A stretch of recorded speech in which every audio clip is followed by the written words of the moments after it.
Tapi menurut orang yang sudah amat dekat dengan Allah, itu sesuatu yang tak baik. Apa maksudnya?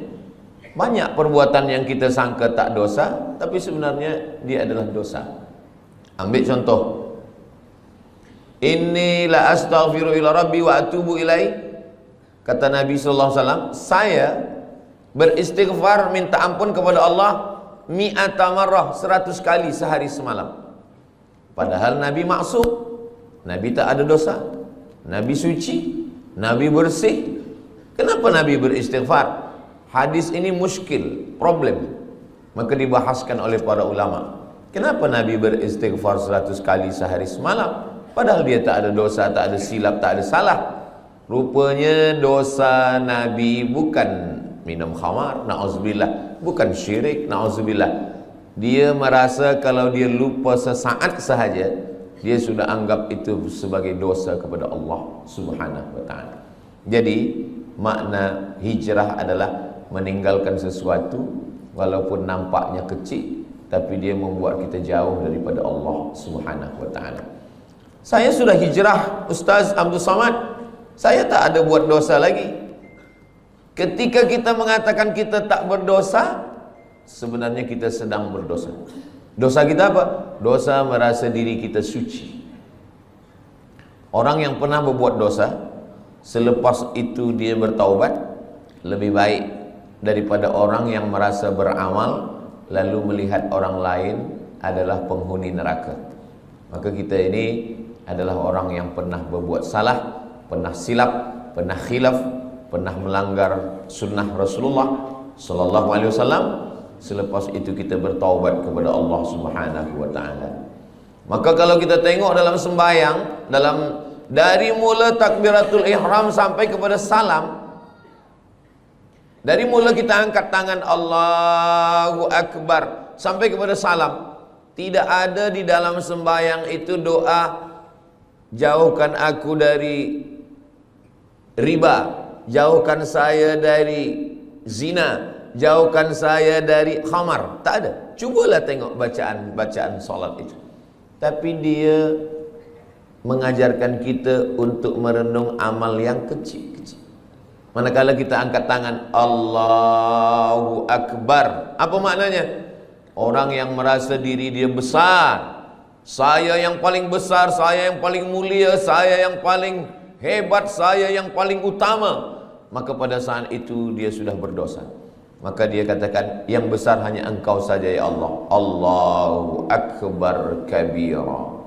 Selepas itu, walhamdulillahi katsira. Puji. Banyak manusia ini gila sebab puji. Dipuja, dipuji, disanjung tinggi. Maka saat itu kita katakan, yang memiliki segala pujian hanya Allah. Walhamdulillahi katsira. Apa dosa kita lagi? Dosa yang ketiga, merasa diri suci. Orang kalau sudah merasa diri suci, maka yang lain dia tengok kotor.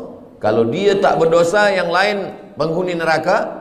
Maka saat itu kita katakan wa subhanallahi bukratan wa asila. Tiga inilah yang mencelakakan manusia. Pertama, merasa besar. Kedua, merasa terpuji. Ketiga, merasa suci. Maka tiga ini dibersihkan dalam sembahyang. Allahu Akbar kabira, walhamdulillahi katsira, wa subhanallahi bukratan wa asila.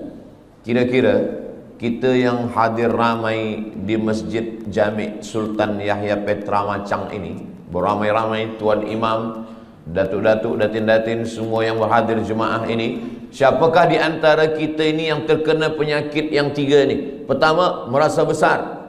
Yang kedua, merasa dipuji. Yang ketiga, merasa suci. Tak ada yang tahu.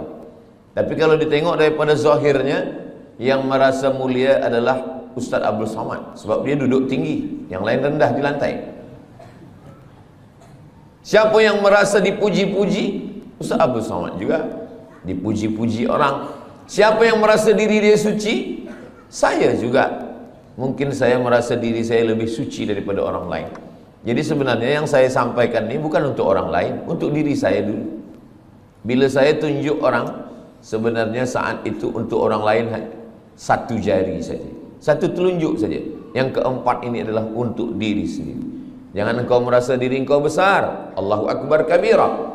Jangan engkau puji-puji gila dengan pujian. Walhamdulillahi katsira. Jangan engkau merasa diri engkau suci.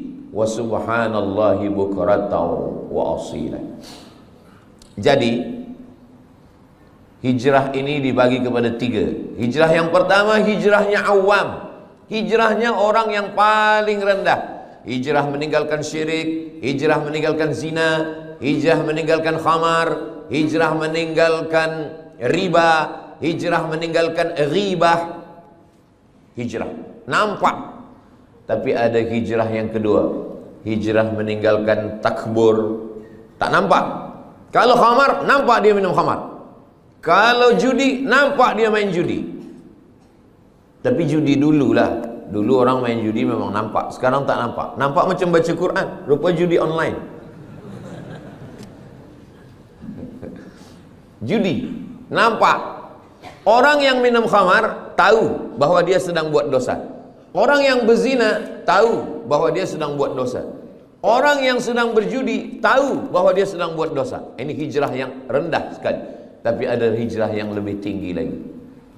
Orang yang merasa diri dia sudah beramal, orang yang merasa diri dia paling banyak sedekah, orang yang merasa diri dia paling banyak zikir, saya yang paling banyak sembahyang sunat, saya yang paling banyak pergi ke Makkah setahun 2 kali, saya yang paling banyak. Makanya ada kitab Talbis Iblis. Iblis itu bila dia tak berhasil mengajak orang minum khamar, bila dia gagal mengajak orang berzina, bila dia gagal mengajak orang syirik, dia masuk dari pintu yang kedua. Apa itu? Dia buat orang merasa beramal.